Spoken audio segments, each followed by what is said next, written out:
How's it going? How you been? My name is Starless, and welcome to another chapter in my series Let's Talk, where we discuss topics that are important to me and hopefully you. If you're new here, then welcome to my channel. If you enjoy discussions about life, mental health, and literature, then you're in the right place.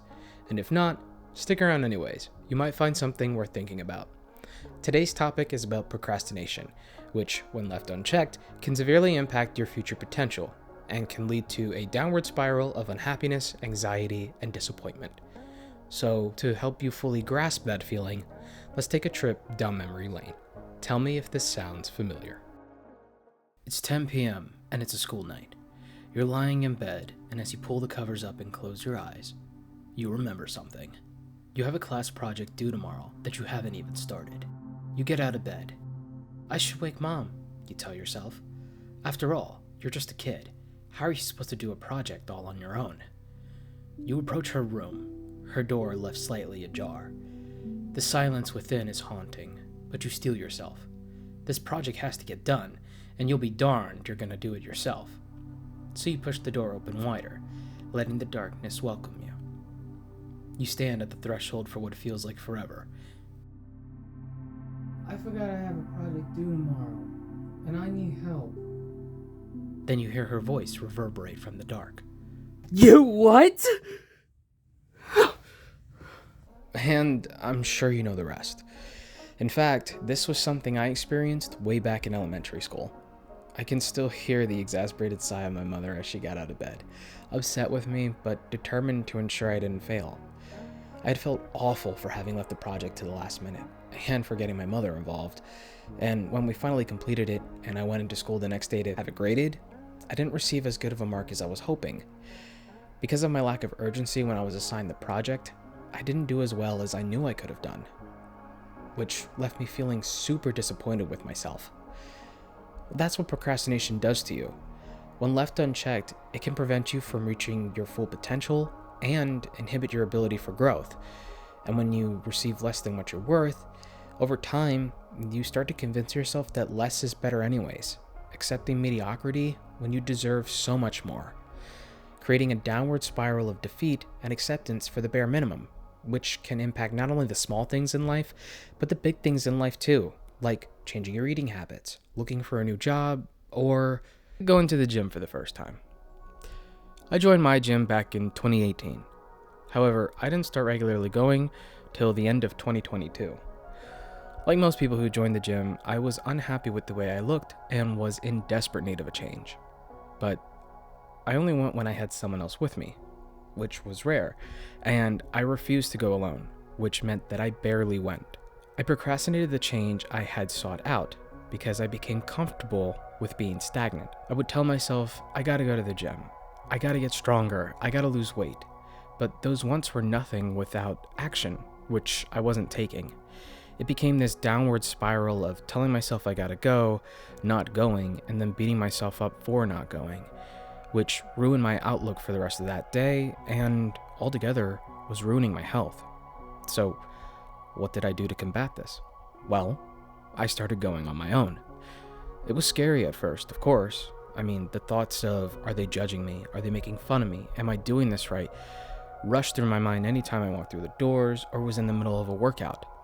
But I persevered because I both wanted to and had to. And now I go almost every day, and I look forward to it. And I'm forever grateful for my decision to start going on my own way back then. So, the takeaway? Stop procrastinating the change you want to make in your life and start doing. Don't let the action of putting off your goals prevent you from changing your life for the better. If I did it, so can you. Now, I know that procrastination isn't always about the big things in life, like going to the gym. Sometimes it's about the little things, like taking out the trash, washing the dishes, or putting your laundry away. These small tasks in our life require very little time and effort, and yet, for whatever reason, we procrastinate completing them. I know for me personally, I procrastinate meal prepping. It's so easy to throw something in the oven or to simply just make a sandwich, but I hate taking time out of my day to do it. But I know that if I don't, I'll be hungry at work the next day and unable to do my job to the best of my ability. So the question then becomes, why do we procrastinate? Well, according to stopprocrastination.com, which is a phenomenal source, and I will have it linked in the description. People procrastinate because their drive to delay is irrationally stronger than their drive to act. In other words, because these tasks aren't as imperative as, say, the check engine light in your car, we tell ourselves that they don't need to be completed right away. Or more simply put, we just don't want to do it. And that's valid, but we have to remember to not let it get the best of us, that these small tasks need to be completed at some point in our lives. Because if they aren't, eventually they'll pile up, and when they do, you'll fall into that spiral of anxiety, unhappiness, and disappointment because you've got all these things you gotta do. Now, I'm aware that procrastination isn't just about starting things, but it's also about stopping things too. For me personally, I procrastinate stopping whatever activity I'm doing and going to bed. I'll set an alarm and I'll tell myself when it does ring that I gotta get ready for bed. But for whatever reason, I'll still be on my phone or playing a video game or reading my book for another hour or two. And then when I wake up the next morning, I'm wondering why I'm exhausted and tired. So how do we combat all this procrastinating? For me, when I first started going to the gym, I utilized the countdown method. Well, what's that, you ask? Well, the countdown method is when you tell yourself you're going to do the thing that you've been procrastinating at the end of a countdown. Typically, I start from 3, and when I get to 0, I will get up and do the thing that I've been putting off. This is especially effective in the morning when I first wake up and I lack the motivation to get out of bed. Another way that you can break out of that cycle of procrastinating is by breaking down tasks into more manageable, smaller chunks.